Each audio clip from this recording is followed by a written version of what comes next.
Nous voilà maintenant à la rencontre de la 8e lune. Cette 8e gardienne qui s'en vient se nomme la gardienne qui guérit. Elle arrive après la 7e qui nous a appris à aimer toutes les choses. Donc, elle nous apprend à guérir et à servir la vérité avec un amour inconditionnel. Ça veut dire sans les conditions. Elle est également, la gardienne qui chante les chants de mort et les chants de naissance. Elle accompagne l'être humain sur tout le processus de sa vie, que ce soit de la conception à la naissance, à sa vie, à ses étapes de vie et tous les rites de passage qui vont composer les étapes de vie d'un être humain, jusqu'à sa mort. Il n'est pas rare sur cette gardienne que des personnes qui aient déjà le chant ou l'appel du chant dans leur vie développent assez intuitivement, assez spontanément ce processus de chant à l'intérieur d'eux, mais pas forcément tout le monde. En tout cas, elle est là pour mettre en place des rituels, pour célébrer ces rites de passage que je vis dans ma vie. Elle nous parle de guérison, ça veut dire qu'elle nous montre du doigt que nous avons posé une intention en ce début d'euromédecine, à la première lune, pour avoir une direction, pour avoir un but à atteindre. Lors de notre euromédecine, des vérités, et une vérité principale s'en vient pour notre guérison, pour pouvoir accéder à cette intention. Et c'est cela qu'elle vient nous manifester, qu'elle vient nous montrer. Alors cela dit, la guérison ne sera pas totale à la 8e. Elle nous montre cette étape de guérison et surtout, elle vient nous pointer du doigt ce qui doit mourir. La mort aussi de ceux qui doivent mourir ne sera pas complet et total à la 8e. Et pour cause, vous le verrez dans la 9e, puisque les deux sont très en lien et pour moi sont très imbriqués, intriqués même, on pourrait dire. Elle nous montre aussi comment pleurer, comment s'en vient la médecine des larmes. Elle est rattachée à l'eau et aux émotions. Donc il n'est pas rare sur cette lunaison de changer complètement d'énergie puisqu'on était dans la solarité de la 7e et là on vient toucher les profondeurs et le monde des morts et le monde de l'eau avec cette 8e. Donc on a vraiment une bascule d'énergie. Et en même temps, il est nécessaire de pouvoir connecter ses émotions, de pouvoir s'accepter dans l'émotion de tristesse, de larmes, qui est là pour accepter la mort qui est là. Alors, dans les cycles naturels sur Terre, on peut retrouver ce cycle vie, mort, renaissance.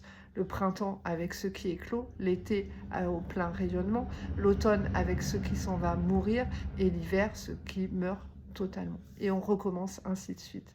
Alors on peut dire que quand on possède un corps de femme, on peut aussi ressentir ce processus qui est extérieur dans la saisonnalité à l'intérieur. Moi, je fais souvent le parallèle avec le cycle menstruel, puisque effectivement, tout au travers de ce programme de l'ovaire qui va faire naître l'ovocyte vers l'ovule et qui va attendre la nidification à l'intérieur de l'utérus, la matrice, et qui va se laisser mourir et s'évacuer avec les menstruations, on voit bien que ce cycle de vie, mort, renaissance est là aussi. Donc, dans un corps de femme, on le comprend de l'intérieur et on le vit de l'intérieur. On n'a pas forcément mis ces mots dessus, mais on va dire qu'avec cette 8e, c'est comme si il y avait un lien, si on y porte attention, qui pouvait se faire de l'intérieur aussi de notre propre corps.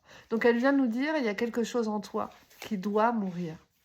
Est-ce que c'est la fin d'une relation amicale, familiale, professionnelle ou autre? Est-ce que c'est la fin d'un travail? Est-ce que c'est la fin d'un projet? De quelque chose qui n'a plus lieu d'être? Je ne sais pas, ça c'est très individuel et ça dépend pour chacun, chacune de l'intention qu'on a posée en ce début de roue médecine. En tout cas, elle va nous accompagner dans les différentes étapes nécessaires à cette guérison tout au long de cette lunaison. C'est aussi une gardienne qui est très proche des plantes, de la médecine du végétal. On trouve parfois des phytothérapeutes, des herboristes, des personnes en tout cas qui vont ressentir cette sensibilité et cela s'exprime. Moi, je me rappelle il y a quelques années, c'est à ce moment-là que j'ai eu vraiment l'élan et l'envie de m'inscrire en école d'herboristerie pour étudier les systèmes de santé avec l'accompagnement des plantes. Donc vraiment, ça dépend de chacun, chacune, puisque comme vous le savez, il y a plusieurs lectures et profondeurs dans chaque enseignement. Mais voilà, on va tous et toutes rencontrer, en tout cas, quelque chose de cet ordre-là. Elle est là pour nous dire aussi qu'il est temps de vouloir véritablement guérir, c'est-à-dire que la guérison ne pourra arriver que si je le veux de l'intérieur, et ça on le verra sur la 9e. Et cette 8e, 9e, ce passage des 2 gardiennes est essentiel parce que, évidemment, ce serait trop facile de dire: «Si je veux, je peux». Moi, aujourd'hui, dans mon expérience et ma pratique, j'observe qu'avec la meilleure volonté du monde, parfois on a des guérisons, des libérations qu'on souhaite et qu'on n'arrive pas. Donc là, ça va être vraiment important, ces 2 gardiennes-là, donc regardez bien la prochaine, la 9e, de comprendre ce qui se joue pour pouvoir, en tout cas, observer que peut-être, je le veux, mais qu'est-ce qui m'empêche d'y aller, en fait? Et comment je peux faire pour y aller? Elle nous rappelle aussi, qu'il est important, de bien conscientiser, que nous sommes des êtres humains, enfin des êtres spirituels qui cheminons une vie d'être humain. Et non pas des êtres humains, parce que trop souvent, je le vois bien moi dans la spiritualité, trop souvent je rencontre des gens, des êtres humains, qui souhaitent à reconnecter et à être leur être spirituel. Et là, la 8e, elle vient nous dire, alors peut-être vous allez voir une dualité, un non-sens par rapport à des vidéos précédentes, mais c'est tout le principe de cet enseignement est de comprendre que oui, parfois on vous dit blanc, parfois on vous dit noir, et ce sont les 2 faces d'une même pièce qui se trouve à l'intérieur de vous.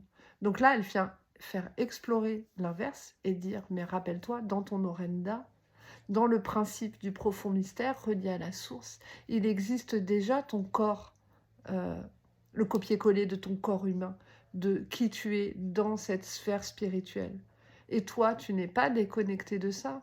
C'est bien à l'intérieur de ton corps humain que tout ça existe déjà. Donc elle vient nous manifester comment on peut sentir cette subtilité que cet être spirituel est déjà à l'intérieur de mon corps de matière et comment il se révèle à moi maintenant. Voilà. Donc, on se retrouve pour la prochaine lunaison sur la 9e lune et pour comprendre ce processus indispensable et indissociable pour moi de la 8e et 9e gardienne.